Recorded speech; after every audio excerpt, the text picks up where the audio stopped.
வீட்டு வாசல்லையே அவரோட ஒய்ஃபும் பொண்ணும் தான் நிற்கிறாங்க.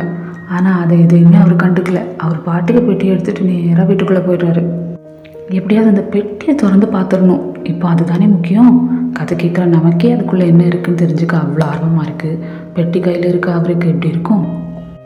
ஆனால் அங்கே என்ன நடக்குதுன்னு எதுவுமே புரியாமல் அவரோட ஒய்ஃபும் பொண்ணும் முழிச்சிட்டு இருந்தாங்க. பார்த்திபன் பெட்டியை சுற்றி சுற்றி வந்து பார்க்குறாரு. அது பெட்டி தான், ஆனால் அதில் பூட்டு மாதிரி எதுவும் இல்லை. ஏன் மூடியே இல்லை, எல்லா பக்கமும் அடைச்சிருக்கு. இதை எப்படி தான் திறக்கிறது அப்படின்னு மண்டை காய்ச்சி போச்சு நம்ம பார்த்திபனுக்கு. பக்கத்துலேயே அவரோட ஒய்ஃப் ரொம்ப கோபமாக, இங்கே என்ன நடக்குதுன்னு கொஞ்சம் சொல்கிறீங்களா அப்படின்னு கேட்குறாங்க. இப்போ தான் அவர் விஷயத்தையே சொல்ல ஆரம்பிக்கிறாரு. மொத்த கதையையும் விவரமாக சொல்லி முடிக்கிறாரு. அதை கேட்டுட்டு அவர் ஒய்ஃப் எதுவுமே சொல்லாமல் ரூமுக்குள்ளே போயிடுறாங்க. இவன் என்ன எதுவுமே சொல்லாமல் போயிட்டா அப்படின்னு குழப்பத்தோடய கொஞ்சம் நேரம் வெயிட் பண்ணுறாரு.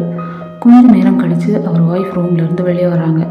அதே கோவத்தோட, என்னன்னே தெரில, இதை முதல்ல தூக்கி வெளியே போடுங்க அப்படின்னு கத்துறாங்க. எனது வெளியே போடணுமா? எவ்வளோ கஷ்டப்பட்டு எடுத்துகிட்டு வந்தார். இந்த பெட்டியை வெளியே போடணுன்னா உடனே விட்டுருவாரா? அப்போ தான் அங்கே ஸ்டார்ட் ஆகுது சண்டை. முடியவே முடியாதுன்னு கோவமாக சொல்லிட்டு பெட்டியை ஒரு ரூம்குள்ளே போட்டு பூட்டிடுறாரு. அப்படியே அந்த பெட்டிக்குள்ளே என்ன தான் இருக்கும் தெரிஞ்சுக்க வேணாமா?